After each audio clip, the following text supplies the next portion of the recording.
Okay, now the next question again, which is not there in the PDF. Okay, so please see the question. A thin metallic spherical cell of radius capital R carries a charge Q on its surface. Okay, a point charge Q by 2 is placed at its center C, and another charge plus 2Q is placed outside the cell at a distance X. That point in the figure is given as A. The figure is like this. We have a cell here. Surface में charge q है, centre में charge q by 2 है, and at a distance a which is outside at a distance x. At a point a, distance x, the charge is 2q. Okay. Now the question is find the force of the charge at C and A. The charge at C, q by 2. What is the force here? What is the force experienced by this charge? And what is the force experienced by this charge? We need to calculate. Okay. And we need to find the flux through the cell. Now a special word is here, metallic, right? Metallic spherical cell. That means since it is a metallic spherical cell, that means induction will occur, right? So here induction will occur. Now this is the speciality about this sum. We have one more word, thin. Okay, now how the induction occurs? Try to understand that part first. Okay, in the previous question, this was the metal. The figure was given, the thickness was given to you. If you have a Q, the electrons will come here. It will give minus Q, and it will go this side, it will do plus Q. But if the metal itself is very thin, then will there be any space for charge separation? No. There will be no space. This space will not be there for charge separation. That means there is no induction process happens here. Okay. So metallic is given to you. That means there must be an induction. But since thin is there, that means it will overcome the induction. There is no induction process. Okay. So we can directly go for this figure. Okay, now this question is very important first because of this thin word, and next is that it's combined all the topics, force, electric field, everything. Now see, we need to find force on charge C and Q. Now we know any charge experiences a force when it is placed in some electric field, right? Okay, that means what? Force on C, charge on C into electric field of C, electric field at C. So this charge will experience force due to some electric field at C. Okay. Now that point C is inside a metallic chamber. We know inside a metallic chamber electric field is 0. Electric field cannot penetrate. So therefore inside electric metallic chamber electric field is 0. That means electric field at C is 0. That means force at C will be 0. Okay. Now similarly force at A will be what?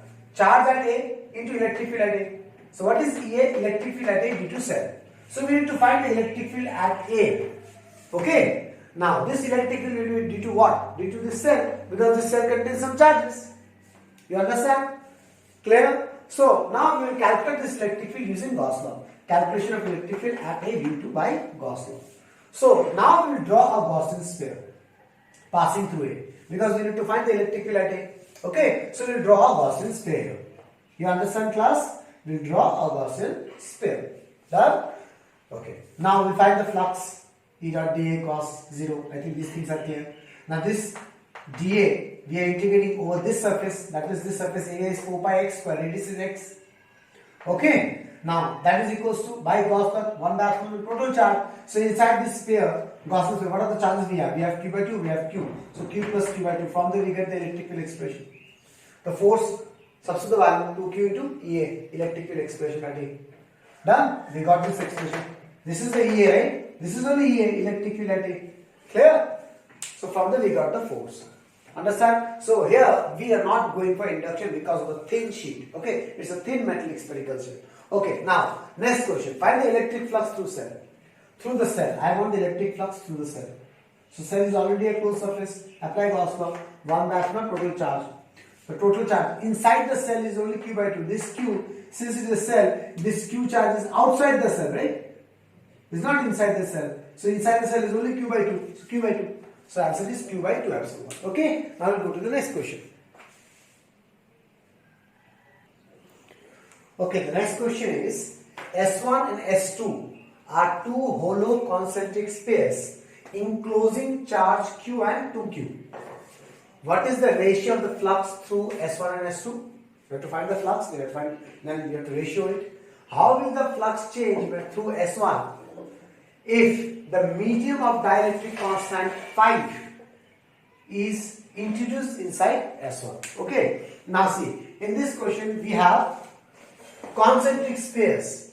Metallic word is not mentioned, conducting word is not mentioned, that means there is no induction. Okay, so we have two concentric pairs. This is pair S1, this is pair S2. S1 is the inside part, S2. So enclosing means what? The S1, inside S1 we have charge Q, inside S2 we have charge 2Q. Okay, now let's find we can find the Gauss flux to the Gauss law directly because they are closed surfaces. Okay, the flux to surface 1, S1 equals to 1 by epsilon times inside S1 how many charge we have? Q, because S1 enclosing a charge Q. Okay, flux through 2, surface 2, 1 by epsilon inside surface 2, total charge is what? 2Q plus Q also, because Q is also inside S2 only, right? Because the surface S1 is inside S2, that means the total charge inside S1 will be also inside S2. So 2Q plus Q, that is 3Q. If you divide it, you will get 1 by 3 is the answer. Okay. Now the next part is that, now what I am doing, the medium inside the S1 I am filling with some other medium instead of air. Earlier it was air, since nothing was mentioned, so it was air. Now in the place of air what we have, some other medium whose dielectric constant is given to you. Dielectric constant is K. So I fill the medium with some K value. Okay. So how the flux will change? So we have said in theory that the Gauss law is 1 by epsilon times charge. This law valid only for epsilon, valid only for free space. But if the free space has some other medium, then one special term epsilon r comes, right? Some other medium. So we will use this formula now. So 1 by epsilon r cube. Then what is epsilon r? Relative permittivity. This is only called as dielectric constant. Okay, this is only dielectric constant whose value is 5. So I will substitute, I will get the value of flux. Okay, so only epsilon r will start, like we have an extra term epsilon r because of this medium, extra medium. Okay, now we will go for the next question.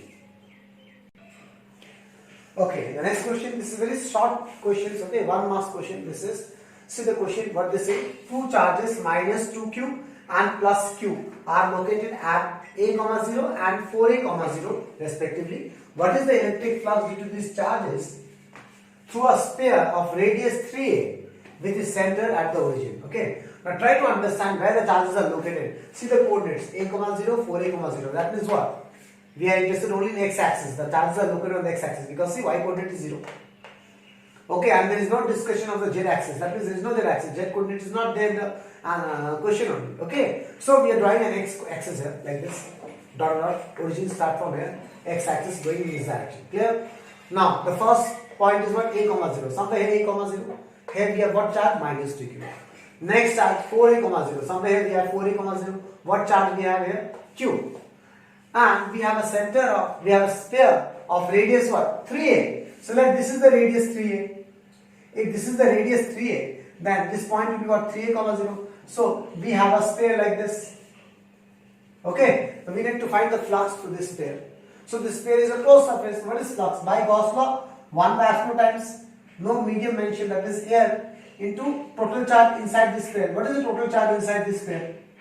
Only one charge, minus 2Q. So this is the answer. Job is done. Okay, Q is outside the sphere. Now if in the next question they say find this, which is not there in this question, find the flux through a sphere of radius 6A. For example, this is 6A. Okay, then we will draw a sphere like this. Now inside this sphere we have both the charges, then we will take both the charges here, Q minus 2Q. Okay, now after this we will do the last question now of this topic. Okay, now this question you will find in PDF. Okay, numericals for Gauss law.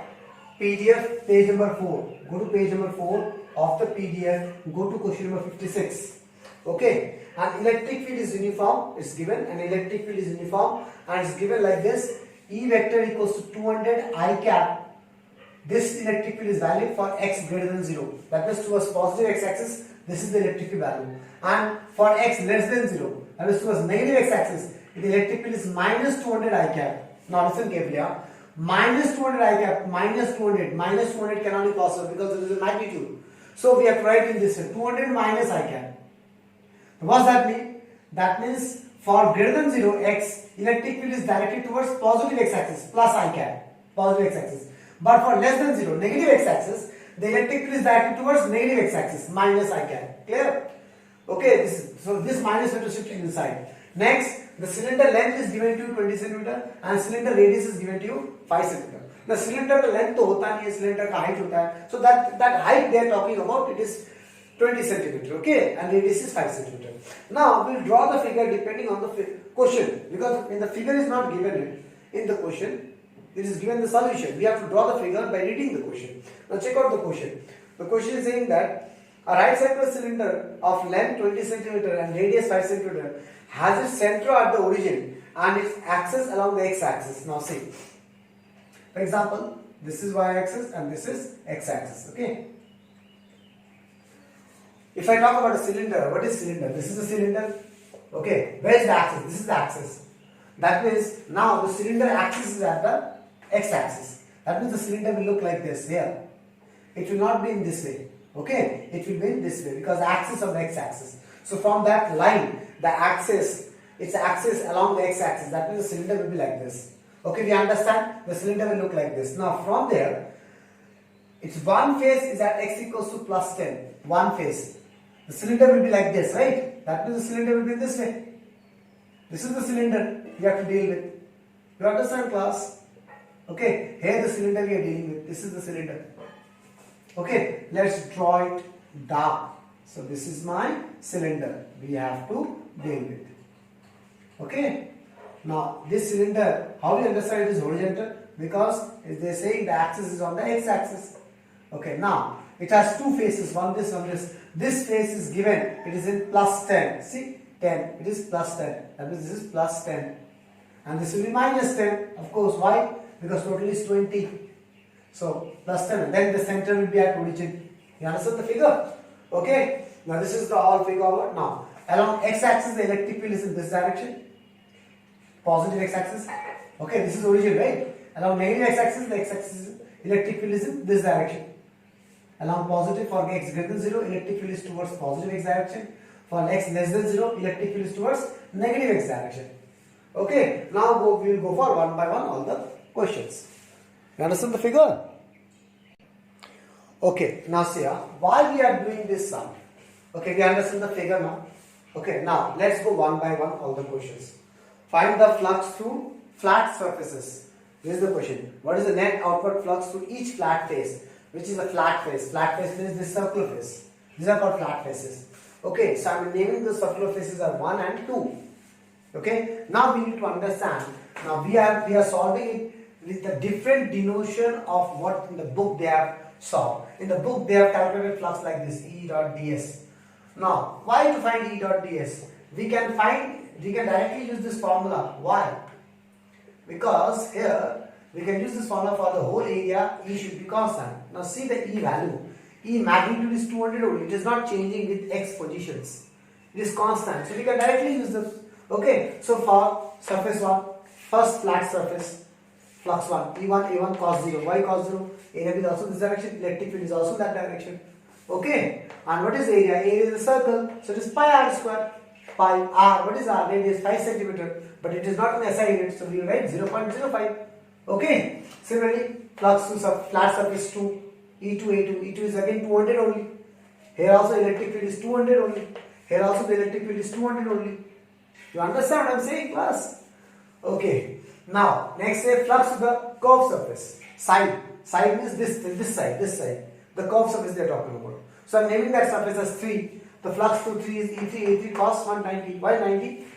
A3 will be outside, electric field is in direction. Cos 90. 0. Next question is find the net outward flux through the cylinder. The net outward flux will be what? Addition of all the individual fluxes. Okay? Add that, you will get the answer. Then they say find net charge inside the cylinder. So you got the net flux. Now what is net charge? How to find charge from flux? By Gauss law. We know the flux, we can calculate the charge. We know by Gauss law flux equals to 1 by epsilon total charge. From the charge is flux into epsilon. You got the value of flux, you got the value of epsilon, substitute, you get the answer. Okay, so this is the end of Gauss law. Okay, now from next week we will start what? Next chapter of the NCERT, potential and capacitance. Okay, thank you very much.